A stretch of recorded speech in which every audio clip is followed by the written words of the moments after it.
Notre lecture, donc intitulée, vous l'avez vu sur le programme, étudiants, nian, souvenir, nir. Peut-être un petit mot sur ce titre, un brin facétieux.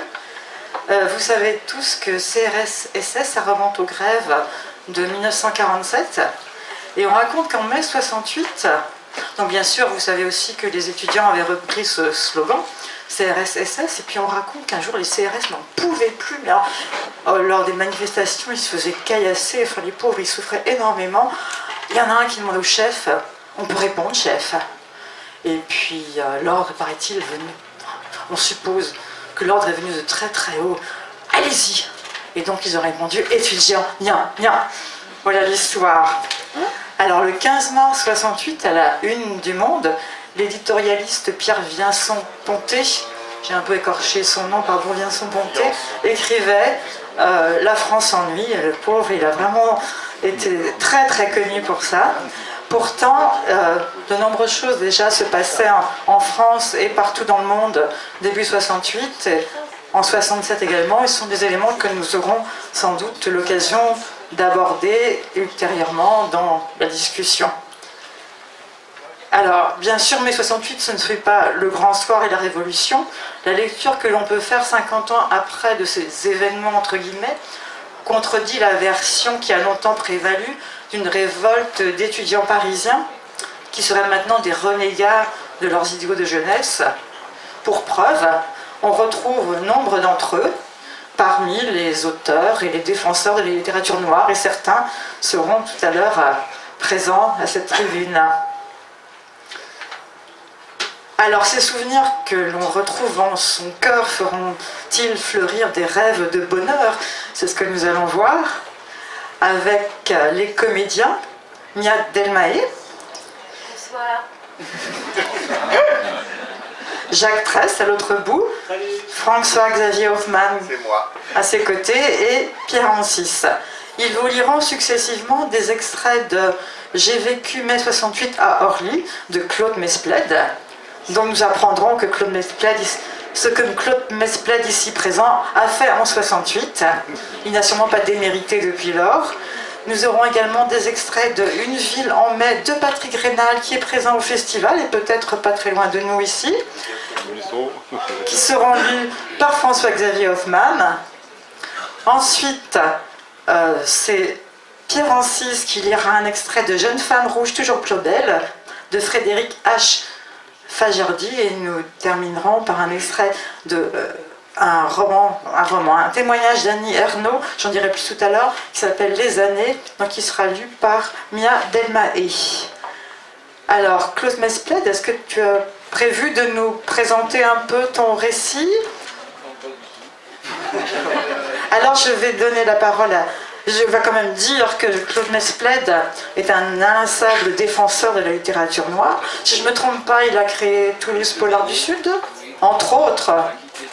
Voilà, il y a eu quelques évolutions, mais alors il faut aussi que vous sachiez, tous festivaliers ici, que Claude Mesplède est l'indispensable révérence Claude Mesplède envers vous, l'indispensable référence avec son dictionnaire des littératures noires et policières. Maintenant, je vais passer la parole avec ou sans micro à Jacques Tress. Donc, mai 68. C'est bon. Mai 68 est loin d'avoir commencé en 1968. Un événement important fut, à l'issue d'un congrès extraordinaire de la CFTC en novembre 1964, la création de la CFDT, avec à sa tête Eugène Descamps. Le 10 janvier 1966, celui-ci signera avec la CGT un accord d'unité d'action qui dynamisera les mouvements revendicatifs. Je n'ai pas mémorisé toutes les actions qui ont précédé mai 68, sinon la grève avec occupation le 1er mai de l'usine d'aviation du Bouguenais en pays nantais. Les 4 cahiers d'écoliers que j'avais pris soin de remplir de notes ont été perdus au lendemain de la reprise du travail. Le printemps 68 fut marqué par plusieurs grèves de 24 heures dans un ou deux services d'Orly Nord, pour des questions de congés et de repos hebdomadaires. Il y eut aussi le mouvement du 22 mars des étudiants de Nanterre avec le trio Cohn-Bendit, Jesmar et Sauvageau, mais leur influence fut quasiment nulle chez les ouvriers. Toutefois, j'ai bien rigolé lorsque, après plusieurs jours d'occupation, 2 personnes, se présentant comme des étudiants, demandèrent à parler à un responsable. J'allais à leur rencontre. Je ne pus m'empêcher de leur dire « Si vous êtes étudiant, vous avez dû redoubler plusieurs fois. » 13 mai. Manifestation à l'appel de toutes les confédérations syndicales et les syndicats étudiants. 1 million de personnes dans la rue pour protester contre les violences policières à l'encontre des étudiants dans la nuit du 9 mai.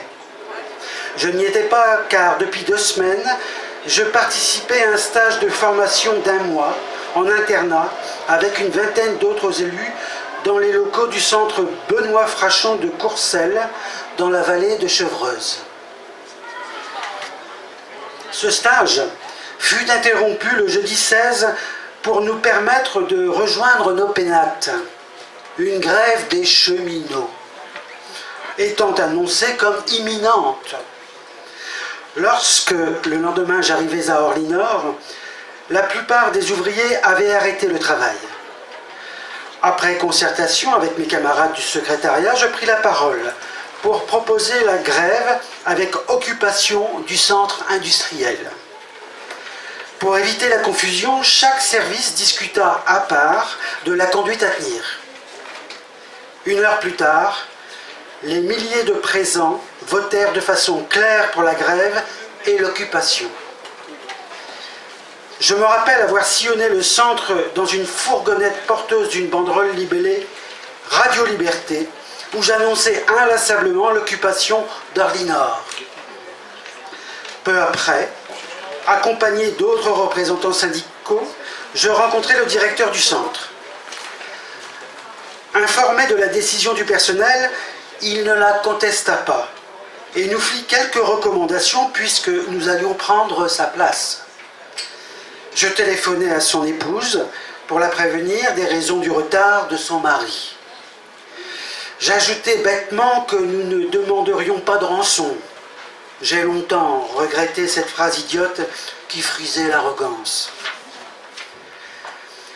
Ce vendredi était loin d'être terminé car il fallait tout organiser pendant une partie de la nuit.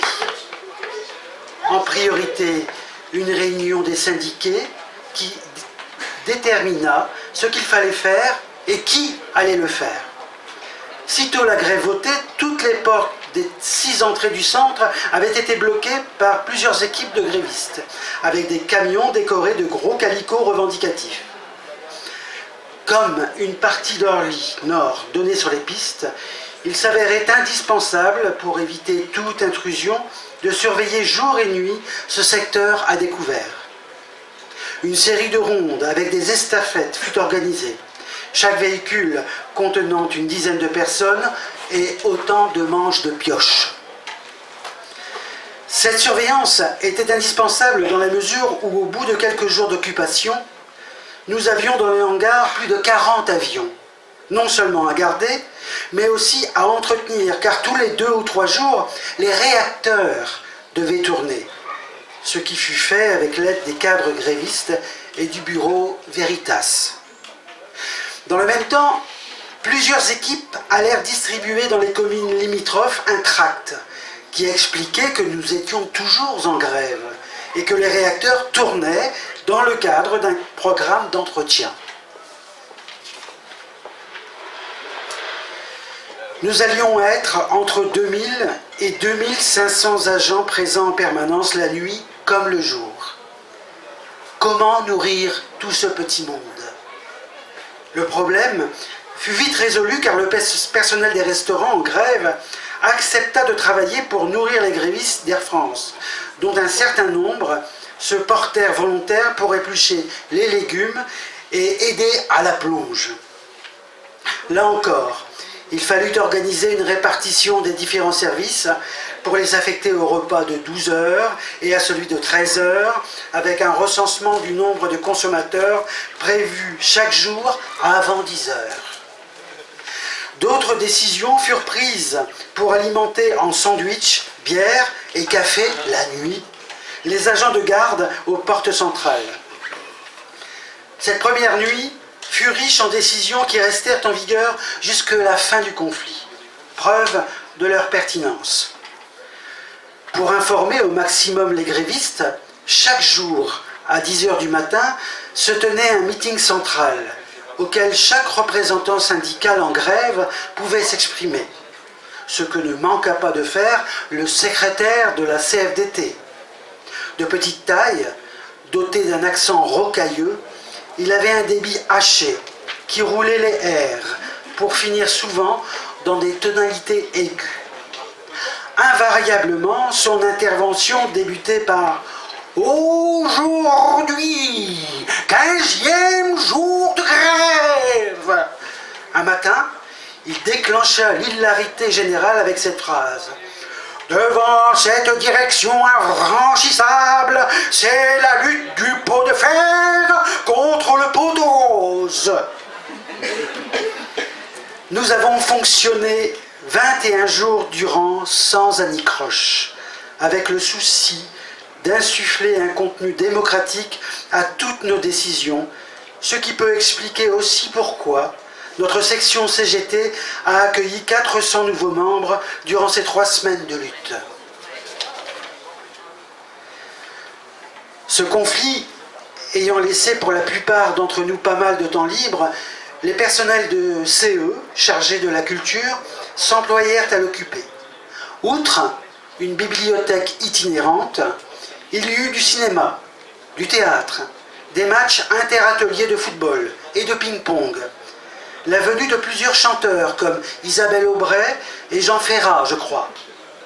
Je me souviens d'avoir tenu 2 conférences sur le syndicalisme.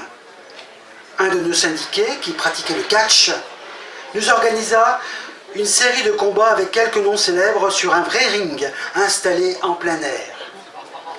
Il y eut aussi des concerts de jazz le soir. C'était l'imagination au pouvoir. Merci Claude.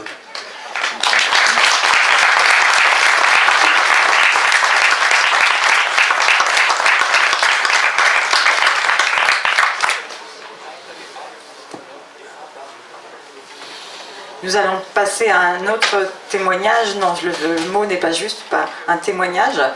Un roman de Patrick Raynal qui s'intitule « Une ville en mai ». Patrick Raynal ne fait pas les choses comme tout le monde, puisqu'il n'a pas attendu les 50 ans pour faire paraître ce bouquin. C'est paru il y a 2 ans, aux éditions de l'Archipel. Alors, je n'ai pas présenté Patrick Raynal, non pas qu'il ne soit pas présentable, n'est-ce pas, il est tout à fait, mais je dirais quand même, je vais faire court quand même, hein, c'est pas... je serai bref, pour remonter à l'Antiquité, etc. Non, je ne vais pas juste faire ça, mais quand même, je tiens à vous dire que Patrick Raynal, vous le savez, fut l'excellent directeur de la série Noire de 91 à 2004. Et grâce à lui, nous avons découvert moult auteurs américains. Patrick Raynal a eu le culot, il était un peu plus jeune que maintenant, de se présenter à Télérama, où on ne le connaissait pas, et de leur proposer un reportage sur les écrivains du Montana. Succès, ça a marché. Alors, Patrick Raynal ne donne pas dans la facilité. Dans Une ville en mai, en racontant ses souvenirs et son engagement d'alors, en mai 68, à la gauche prolétarienne. Il donne la parole à Frédéric Corniglion, qui va revenir à Nice, qu'il a quitté 10 ans plus tôt. Et c'est en débarquant d'Afrique sur un petit cargo soviétique, je ne suis pas comédienne moi, le 4 mai 1968, que Frédéric Corniglion, quel drôle de nom, apprend de la bouche du capitaine du Rafio que la France se soulève, ouvrez les guillemets, contre ses dirigeants corrompus, et c'est l'agence TASS qui nous le dit. Plus tard, en lisant Nice Matin, Frédéric Corniglion prendra l'occupation de la Sorbonne dans la nuit du 5 au 6 mai. Si Frédéric revient, c'est à la demande de Domi, son ex-femme. Leur fille, Sophie, sort avec un garçon qui s'appelle Thomas, et elle a disparu. Le père, donc le Frédéric en question, un brin réactionnaire, va faire appel à un vieux pote, Pancrasie, qui est un flic, un ancien DRG. Donc il va faire appel à lui pour l'aider à retrouver sa fille. Progressivement, quand même, ce vieux réac de Cornillon prendra la mesure des changements intervenus dans le paysage politique et du moment de révolte de la jeunesse. La nouvelle de l'appartenance de Sophie à la mouvance communiste, terme générique sous lequel je désignais encore toute l'extrême gauche, m'avait foutu en rogne, sans me désespérer tout à fait. Je les détestais de toute mon âme, bien sûr, mais pas au point de ne pas comprendre que de jeunes et généreux esprits voulussent s'y engager. C'était de leur âge, comme disent les vieux cons, dont je venais de rejoindre brutalement la cohorte. En fait, j'étais même plutôt rassuré d'avoir si vite trouvé une raison simple à sa disparition. Il fallait juste que je la retrouve dans la jungle d'une ville qui avait changé, au milieu d'une faune probablement paranoïaque et enragée par la certitude d'avoir raison. Là-dessus, ils avaient sans doute raison. La simple lecture des journaux prouvait que les gaullistes au pouvoir avaient très mal pris la tournure violente des événements. Et De Gaulle n'était pas du genre à laisser impuni un tel défi à son autorité. La seule chose que je n'arrivais pas à comprendre, c'était la nature de l'étincelle à l'origine d'un tel incendie. D'après Domy, il s'agissait d'une poignée d'étudiants de Nanterre qui voulaient faire sauter l'interdiction de mixité dans les résidences universitaires. Ils veulent juste baiser librement, m'a-t-elle expliqué. C'est quand même pas toi qui vas le leur reprocher. Si on avait tout de suite autorisé les garçons à entrer chez les filles, tout serait déjà rentré dans l'ordre. Ah bon ? Et tu crois que vraiment c'est une overdose de testostérone qui les a poussés à dépaver les rues pour caillasser les flics avant de mettre le feu aux bagnoles ? Tu as bien défoncé la porte de ma chambre à coups de latte sous prétexte que mon père m'y avait enfermé. Je te ferai remarquer que ton père est un vrai connard et qu'on s'est marié tout de suite après. C'est bien ce que je dis. Peut-être que les jeunes en ont marre de passer par un mariage plus ou moins foireux avant de pouvoir baiser. Pancrasie m'attendait au bar de ce qui était désormais l'aéroport international de Nice. Ta fille a été contrôlée il y a 4 mois, alors qu'elle distribuait des tracts contre l'intervention américaine au Vietnam dans une HLM de la ville. Ne me dis pas qu'en mon absence c'est devenu un crime. Putain. J'avais dit ça avec une telle véhémence qu'on aurait pu croire que j'étais moi aussi contre la guerre du Vietnam. Non, mais l'organisation qui édite et distribue ces tracts est placée sous la surveillance de la Sûreté nationale. L'UJCML, pour ne rien te cacher. Jamais entendu parler de ça. Je m'en doute. Ça signifie Union des jeunesses communistes, marxistes, léninistes. Édifiant, non? Un vrai cauchemar, oui. Sophie embringuée dans un groupe de cinglés dont le seul nom était une insulte à toutes mes valeurs. J'étais venu chercher la vérité et je me la prenais en pleine gueule sans même avoir besoin de demander. Il était plus que temps d'en rabattre un peu sur mon arrogance. Écoute Virgile, c'est vrai que je me suis souvenu de toi à cause de ton poste au RG. C'est vrai aussi que ton numéro de flic glacial m'a foutu en rogne, mais j'ai vraiment besoin de toi. Sophie a disparu, elle n'est plus rentrée à la maison et n'a plus parlé à sa mère depuis 3 mois.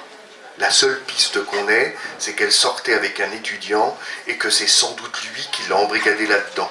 Je ne connais même pas son nom, juste son prénom, Thomas quelque chose, Figasso. Cracha Pancrasie. Thomas Figasso.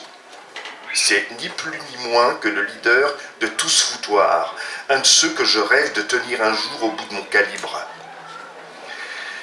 Il alluma une gitane papier maïs avant de me balancer un sourire contrit. Oublie cette phrase. Je viens juste de me faire remonter les bretelles par mon coéquipier à cause de ce genre de propos. T'es sûr que la fille est avec lui ? C'est ce que dit ma femme, pourquoi? Je ne sais pas. Aucun de nos sous-marins à la fac n'indique qu'il soit maquillé avec quelqu'un en particulier. De plus, Figasso n'a jamais été particulièrement proche de l'UJCML. Ils sont peut-être un peu trop curé rouge pour lui. Curé rouge? Kezako. Il poussa un long soupir et jeta un coup d'œil à sa montre. Je vais te la faire courte, si tu veux bien. En 1966, au congrès annuel de la jeunesse communiste, une centaine de militants, des intellos pour la plupart, ont été exclus de l'organisation pour gauchisme. En gros, ils reprochaient au mouvement sa mollesse révolutionnaire. Des trotskistes, ceux-là, ennemis jurés des précédents. Tu piges? Non, ça ne m'étonne pas. Il y a ceux qui s'y connaissent. Et encore, l'essentiel pour toi, c'est que l'UJCLM a refusé de rejoindre le mouvement étudiant. Trop petit bourgeois pour eux. Ça signifie que si ta fille est à l'UJ, elle n'est probablement pas avec Figasso, qui est le leader du mouvement étudiant. À moins qu'il se voie en cachette, genre Roméo et Juliette, ajoutait-il avec un petit rire qui me mit les nerfs en queue de singe. Et où je peux les trouver? Figasso quitte rarement le campus qui, comme tu le sais, peut-être est occupé et gardé par un piquet de guèvre. Quant à Sophie, si elle est toujours avec ses cinglés, il va falloir que tu ailles traîner tes guêtres sur les marchés ou le soir, dans les cours des HLM les plus pourris de la ville. Du type l'Ariane, si tu vois ce que je veux dire. Je voyais les quartiers, mais pas les HLM. Elles avaient dû sortir de terre après mon départ en Afrique. Non, mais je trouverai. Une chose encore. Est-ce que tu peux consulter tes rapports et me dire quand il mentionne Sophie pour la dernière fois? Je peux ajouter un coup d'œil, dit-il, mais si elle a disparu, tu ferais mieux de t'adresser à un collègue de la PJ. Il traite ce genre de trucs tous les jours. Appelle donc Dalmasso de ma part. Il m'a donné un numéro de téléphone que j'ai griffonné au dos de l'addition. Merci Virgile. Putain, je comprends pas. Je l'ai pourtant pas élevé comme ça. Élevé? Fit-il en haussant un sourcil. Elle avait quel âge quand t'es parti? On a annoncé le départ du vol pour Ajaccio. Il s'est levé et s'est dirigé vers la salle d'embarquement. Je suis resté assis au bar pendant un bon moment à boire des casanis aussi épais que des flancs et à me demander ce que j'allais bien pouvoir faire de tout ce que je venais d'apprendre. Le moins qu'on puisse dire, c'est que mon pays avait pris une drôle de gueule depuis que je lui avais tourné le dos. Les communistes se faisaient traiter de bourgeois par de futurs cadres, et les jeunes filles de bonne famille portaient la parole révolutionnaire dans des coins que leur mère n'aurait jamais osé traverser sans escorte. J'aurais aussi pu me demander où j'avais merdé, mais bizarrement, j'ai oublié de le faire.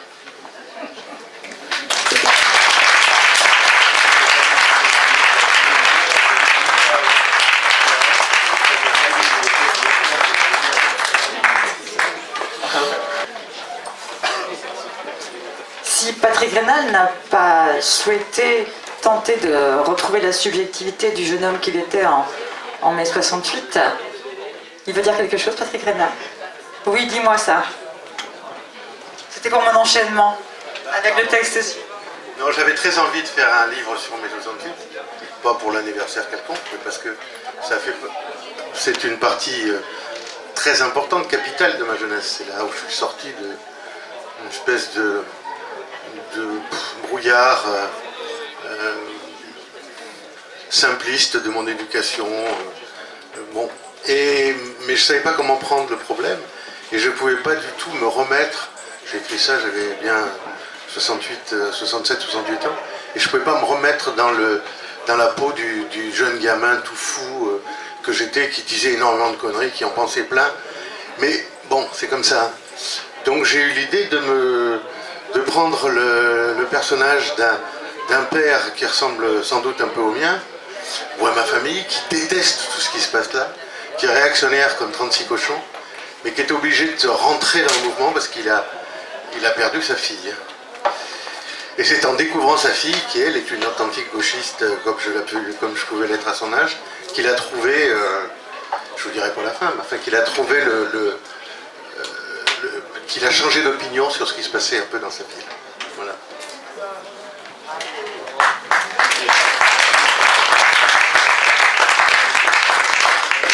Il y a quelqu'un d'autre qui s'appelait Frédéric H. Fajardi, qui était très engagé dans mai 68 également, et qui, lui, 20 ans après, donc en 88, a adopté, lui, le point de vue de la subjectivité du jeune homme qu'il était pour écrire « Jeune femme rouge, toujours plus belle ».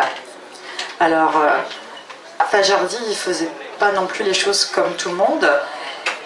Les 50 ans de mai 68 sont aussi les 10 ans de la mort de Roland Meurot, donc c'était son nom. On le connaît sous le pseudonyme de Fajardi. Il a fait une blague à la faucheuse en passant l'arme à gauche le 1er mai. Il avait 60 ans. C'était le fils d'un industriel reconverti par passion en bouquiniste. Il était à gauche comme son père. Et la librairie de son père se trouvait au coin de l'avenue de Tolbiac et de la rue Nationale, dans le 13e. Frédéric Fajardi avait quitté l'école en seconde pour seconder son père qui était tombé malade. Il avait donc interrompu ses études pour les reprendre ensuite très très brillamment.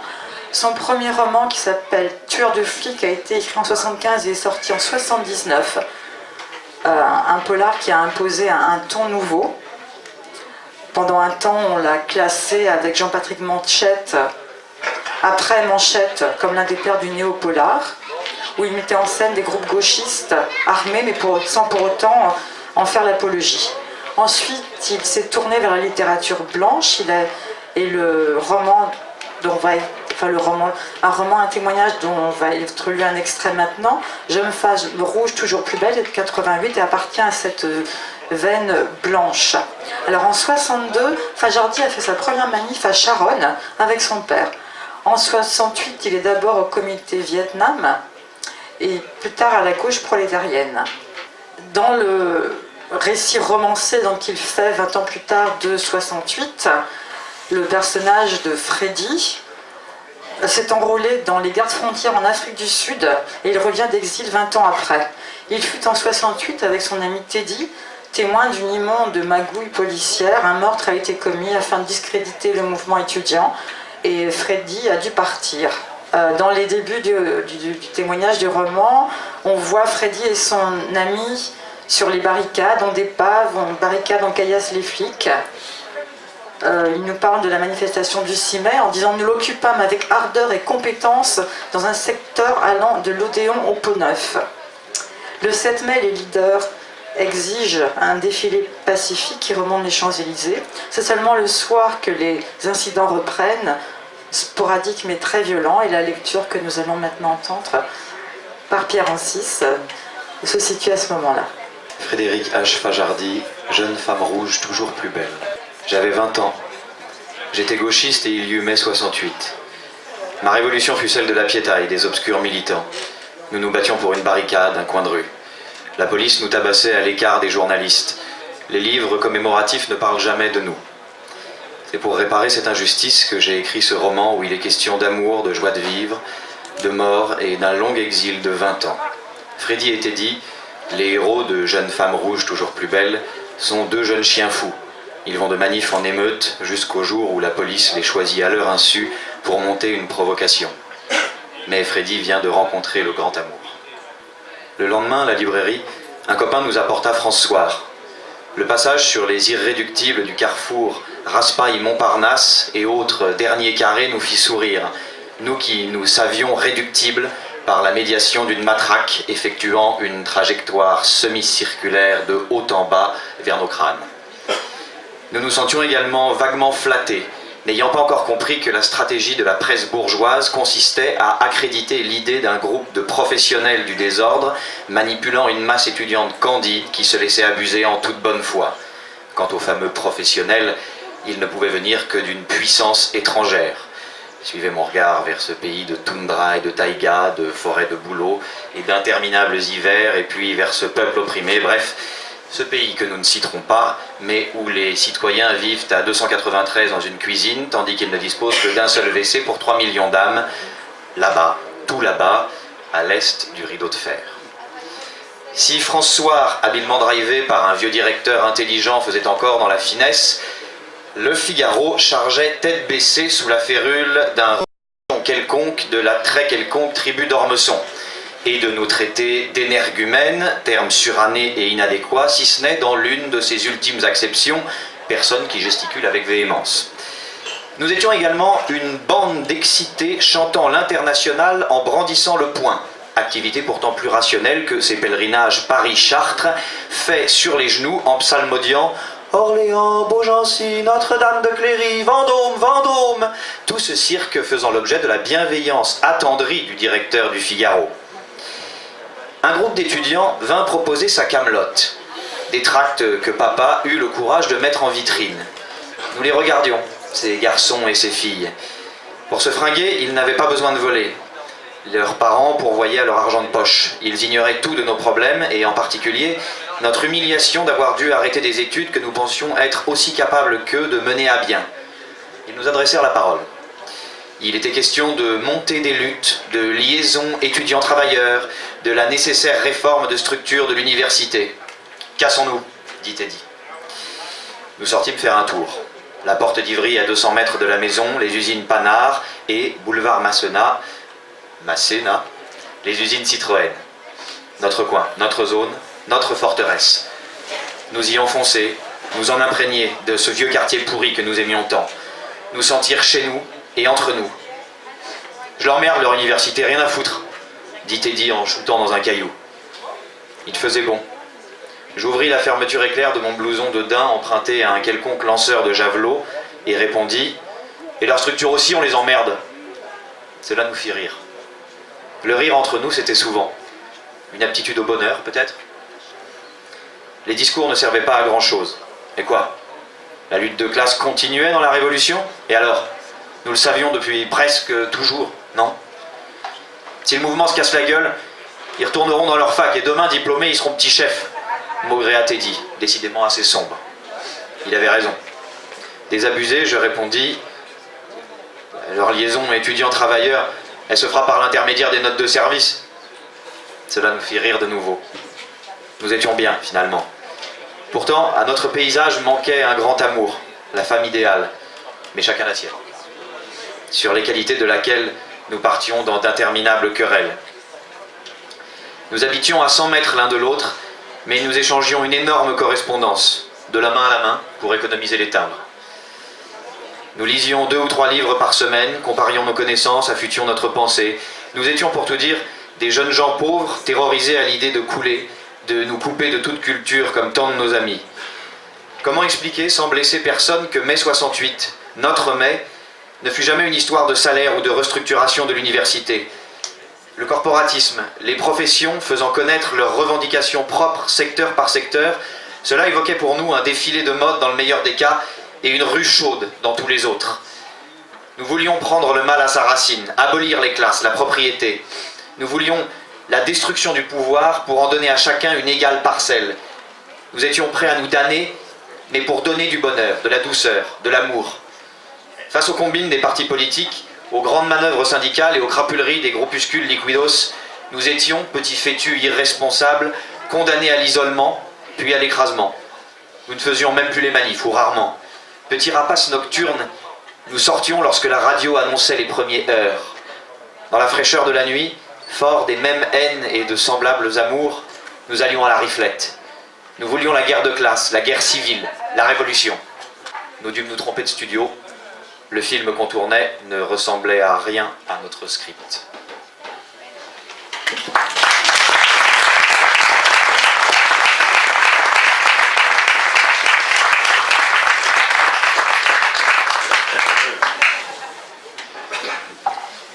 Nous terminerons par un témoignage d'une femme, pas n'importe laquelle, puisque pas n'importe quelle comédienne non plus. Mia Delmaé lira tout à l'heure un extrait de Les Années, donc d'Annie Ernaux, que vous connaissez, cet auteur, certainement pour sa manière de parler d'une époque, d'un travail qui n'est pas du tout de l'ordre de l'autobiographie, puisque dans ce qu'elle peut restituer, il ne s'agit pas de parler de son petit moi.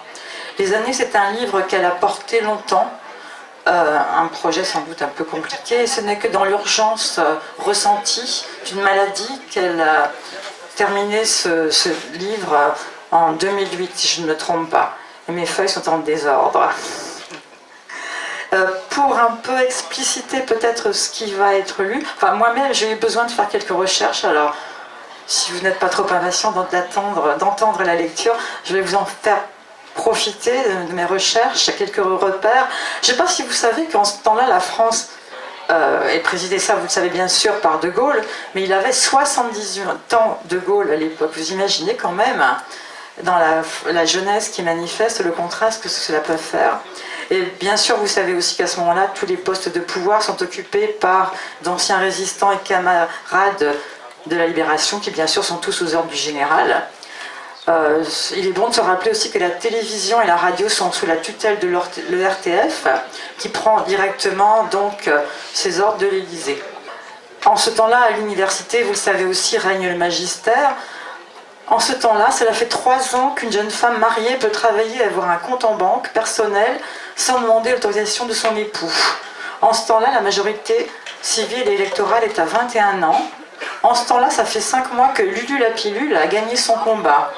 En effet, la loi Neuwirth, qui autorise la contraception orale, a été votée en décembre 1967. Mais une jeune femme de moins de 21 ans qui veut prendre la pilule doit avoir l'accord parental. En tout cas, si le médecin qu'elle consulte applique strictement la loi. Alors, les années de Annie Ernaux s'organisent autour de 12 photographies qu'on ne voit pas dans le livre, mais qui servent de repères d'époque. En particulier, donc, un deuxième moment qu'elle aborde dans les années, c'est un regard sur mai 68. Et je vais proposer à Mia Delmaé maintenant d'enchaîner.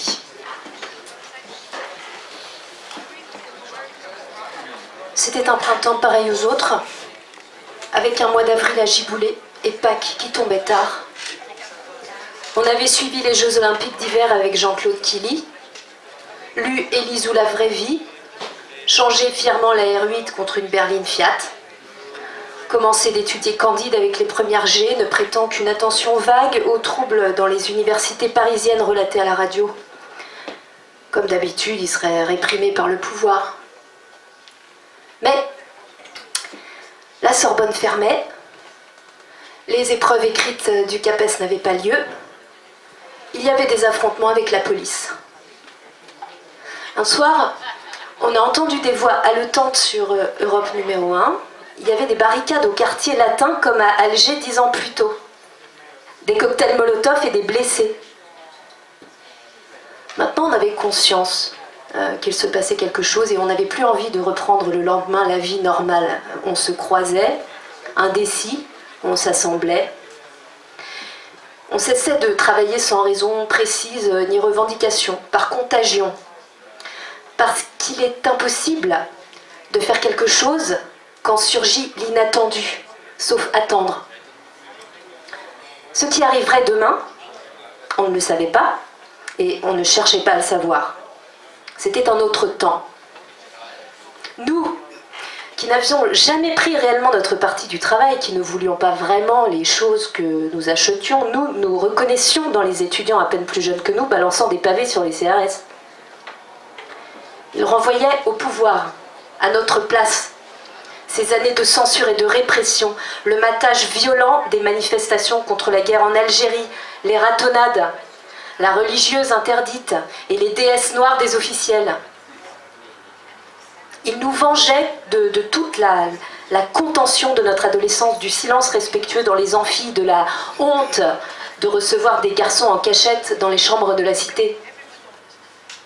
C'est en soi-même, dans les désirs brimés, les abattements de la soumission que résidait l'adhésion au soir flambant de Paris.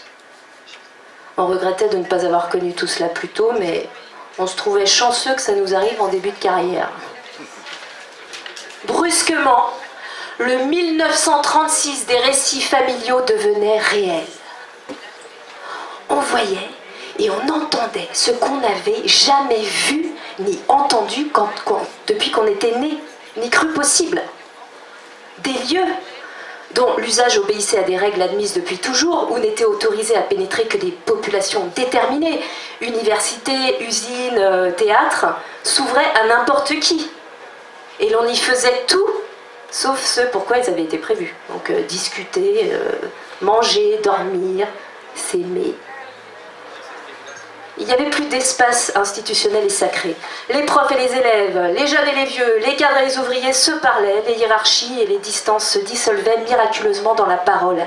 Et l'on en avait fini avec les précautions oratoires, le langage courtois et châtié, le ton posé et les circonlocutions.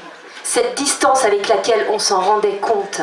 Les puissants et leurs serviteurs, il suffisait de regarder Michel Droit, imposaient leur domination. Des voix vibrantes disaient les choses brutalement, se coupaient sans excuse.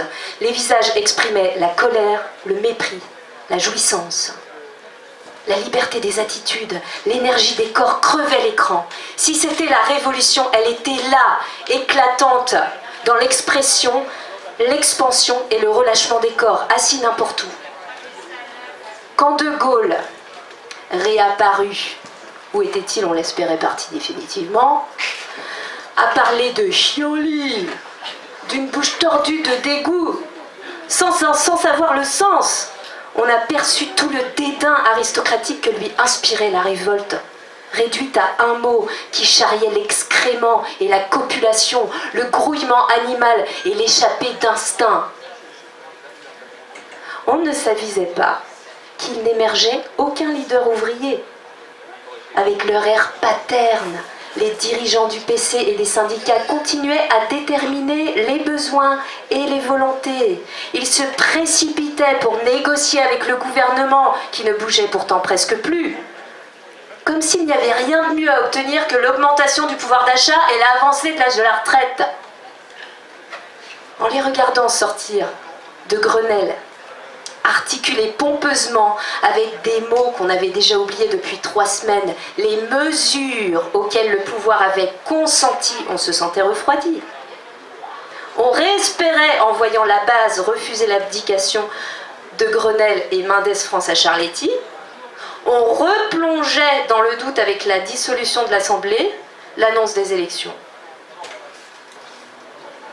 Quand on a vu déferler sur les Champs-Élysées une foule sombre avec Debré, Malraux, que le ravage inspiré de ses traits ne sauvait plus de la servilité, et les autres, bras dessus, bras dessous, dans une fraternité factice et lugubre, on a su que tout était fini. Il n'était plus possible d'ignorer qu'il y avait 2 mondes et il faudrait choisir. Les élections, ce n'était pas choisir, c'était reconduire les notables en place. De toute façon, la moitié des jeunes n'avaient pas 21 ans, ils ne votaient pas. Donc, au lycée, à l'usine, la CGT et le PC commandaient la reprise du travail. On pensait qu'avec leur élocution lente ou rocailleuse de faux paysans, leur porte-parole nous avait bien entubés. Ils gagnaient la réputation d'alliés objectifs du pouvoir et de traîtres staliniens, dont tel ou tel sur le lieu du travail allait devenir pour des années la figure achevée, cible de toutes les attaques. Les examens se passaient, les trains roulaient, l'essence recoulait. On pouvait partir en vacances. Début juillet, les provinciaux qui traversaient Paris d'une gare à l'autre en bus sentaient sous eux les pavés remis à leur place comme s'il n'y avait rien eu. À leur retour, quelques semaines après, ils voyaient une étendue de goudron lisse qui ne les secouait plus et se demandaient où on avait mis les tonnes de pavés. Il semblait qu'il s'était produit plus de choses en 2 mois qu'en 10 ans, mais on n'avait pas eu le temps de faire quoi que ce soit. On avait manqué quelque chose à un moment, mais on ne savait pas lequel. Ou bien on avait laissé faire.